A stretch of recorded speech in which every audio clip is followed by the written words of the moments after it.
এই ২৪ বছরে মানে যে সময় প্লাস্টিকের পলিথিন শপিং ব্যাগের উপর নিষেধাজ্ঞা আসলো, তারপরে ওই এত বছরে কিন্তু পানি অনেক দূর গড়িয়ে গেছে, মানুষ এক ধরনের অভ্যস্ততায় চলে গেছে। এই সব কিছু বিবেচনায় রেখে সরকার নিয়মিত অভিযান চালাচ্ছে। এখন সুপার শপগুলোতে গেলে আপনি আর প্লাস্টিক পাবেন না। আপনারা সেই কথাটাও প্রচার করেন। আপনারা খালি কাঁচা বাজারে পলিথিন আছে এই কথাটা প্রচার করলে অন্যে অনুপ্রাণিত হবে যে ও রেখেছে আমিও রেখি। আপনারা বরং বলেন যে সুপার শপ থেকে তো প্লাস্টিক চলে গেছে, তাহলে কাঁচা বাজার কেন পারবে না? মানুষকে তো অনুপ্রাণিত করতে হবে।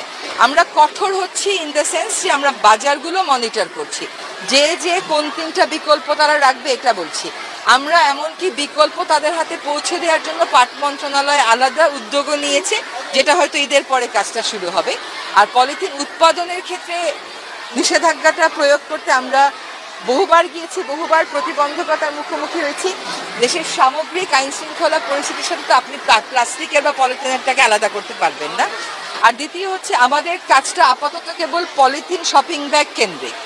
সিঙ্গেল ইউজ প্লাস্টিক যেটা, এটা আমরা সকল সরকারি দপ্তরে বলছি ওখান থেকে সরে আসতে। আশা করি আমরা সহসাই সরকারি দপ্তরগুলোকে সিঙ্গেল ইউজ প্লাস্টিক মুক্ত করতে সক্ষম হব। তারপরেরটা হচ্ছে একটা বিধিমালা করা হচ্ছে, যে বিধিমালার মাধ্যমে কোন সিঙ্গেল ইউজ প্লাস্টিক আইটেমকে আপনি কতদিনের মধ্যে ফেজ আউট করবেন তার একটা দিক নির্দেশনা থাকবে। বিগত সময় ওয়ার্ল্ড ব্যাংক যে আমাদের সহযোগিতা করেছে, রাজনৈতিক বিশ্ব রাজনীতির পট পরিবর্তনের পরে এই সহযোগিতাটা অব্যাহত আছে, এখনো আছে।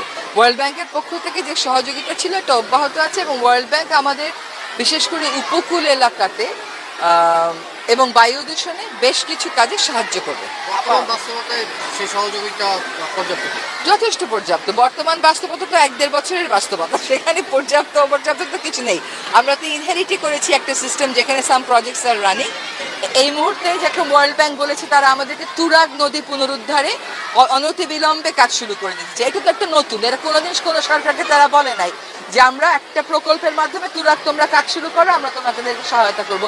এটা তো কখনো বলেনি, প্রথম বললো।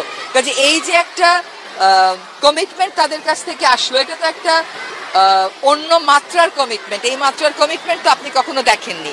তারপরে একটা চলমান প্রকল্পে তারা বলছে আমরা তোমাদেরকে টাকা আরেকটু বাড়িয়ে দেবো, উপকূলে তোমাদের যেগুলো বাঁধ ভঙ্গুর সেগুলো তোমরা মেরামত করে ফেলতে পারবে। তো এই মাত্রার সাহায্যের কথা তো ভলেন্টারিলি আগে কখনো বলা হয় নাই।